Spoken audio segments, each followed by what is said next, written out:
नृसिंहवाडी इथं अन्न सुरक्षा प्रशिक्षण शिबिर 200 व्यापाऱ्यांचा सहभाग.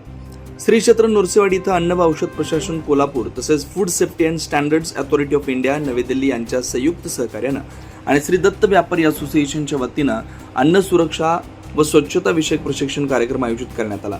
या प्रशिक्षण शिबिरात मेवा मिठाई दुकानदार, हॉटेल व्यावसायिक, किराणा दुकानदार, दुग्धजन्य पदार्थ विक्रेते, पानपट्टीधारक, कोल्ड्रिंक्स विक्रेते तसेच भेळगाडी व्यावसायिकांनी मोठ्या संख्येने सहभाग घेतला.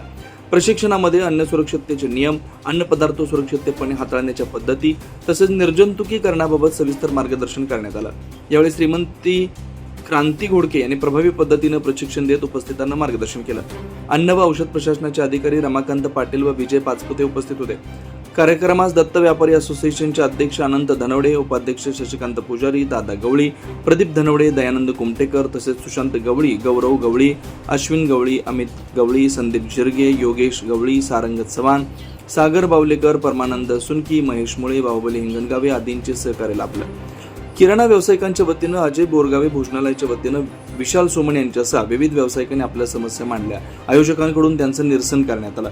या प्रशिक्षण वर्गात सुमारे 200 प्रशिक्षणार्थींनी सहभाग नोंदवला असून सहभागी सर्वांना अन्न हाताळणीचे प्रशिक्षण प्रमाणपत्र देण्यात येणार आहे. व्यापाऱ्यांचा वेळ व खर्च वाचावा यासाठी श्री दत्त सेवा मेवा मिठाई असोसिएशनचे अध्यक्ष अनंत धनवडे यांनी हा प्रशिक्षण उपक्रम राबवण्यासाठी विशेष प्रयत्न केले.